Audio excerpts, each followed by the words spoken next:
Hello बच्चों, let's read the question. Question says let f define 0, 1 to r be such that f of xy equal to f of x f of y for all xy belongs to 0, 1 and f of 0 not equal to 0. If y equal to y of x, satisfy the differential equation dy by dx equal to f of x with y of 0 equal to 1. Then y of 1 by 4 plus y of 3 by 4 is equal to.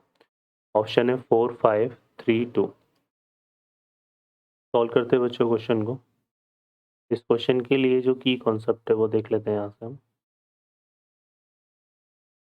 तो इसमें हम देखो क्या use करेंगे यहाँ पर. इसमें हम यूज़ करेंगे एक तो वेरिएबल सेपरेबल मेथड. ठीक है ना. अगर हमारे पास कोई फंक्शन इस तरह से डिफाइन होता है, यहाँ पे डिफरेंशियल इक्वेशन की बात कर रहे हैं, तो अगर कोई फंक्शन हमारे पास डिफाइन है कुछ इस तरह से F of X, F of x,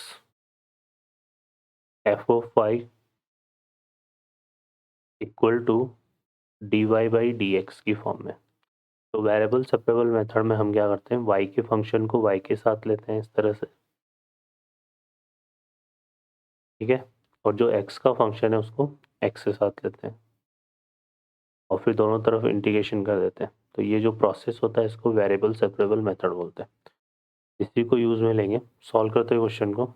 अब इस क्वेश्चन में यहाँ पर देखिए, पहले तो हमें एक फंक्शनल इक्वेशन गिवन है F of X Y equal to F of X and F of Y. ठीक है.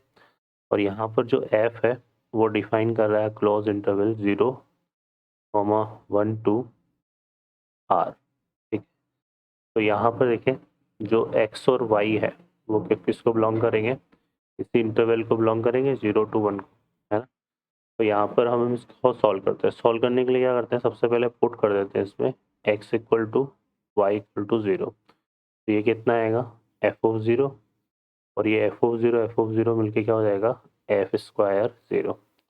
अब इसको सॉल्व करते हैं यहाँ से.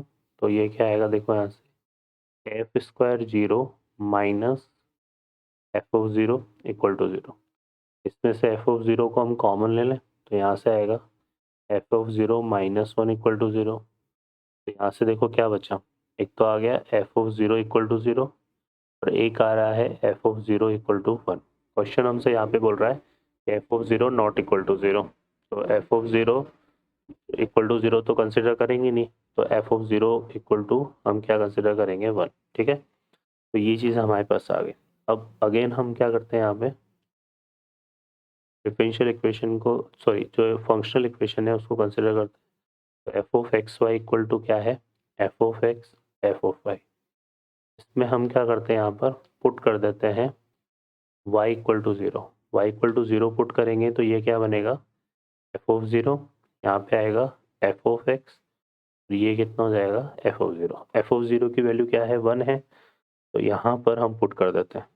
तो एफ ऑफ 0 इक्वल टू 1 को जब हम पुट करेंगे तो यहाँ से हमें क्या मिलेगा, हमें मिलेगा F of X equal to 1. ठीक है. ये तो 1 हो जाएगा और ये भी बन जाए, तो F of X equal to 1 आ गया. अब F of X equal to जब 1 आ गया तो हम इसमें क्या करते हैं, इसको सिंप्लीफाई करते हैं. तो हमें क्या गिवन है, हमें गिवन है D Y by D X equal to F of X. इसको 1 से रिप्लेस कर देते हैं. तो D Y by D X equal to कितना आएगा 1. अब इसको सॉल्व करते हैं तो यहाँ से डी वाई इक्वल टू क्या आ जाएगा डी एक्स.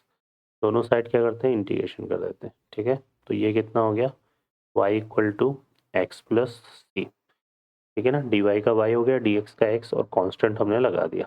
अब क्वेश्चन में यहाँ से देखो क्या बोला हुआ है कि जो y ऑफ 0 है वो हमारा किसके इक्वल है 1 के इक्वल. तो इसमें पुट करते हैं तो x की जगह 0 और y की जगह 1, तो 1 इक्वल टू 0 प्लस सी आएगा. तो यहाँ से c की वैल्यू कितनी हो जाएगी 1. तो यहाँ से जो y इक्वल टू हमारे पास कितना आ गया x प्लस 1. क्लियर है.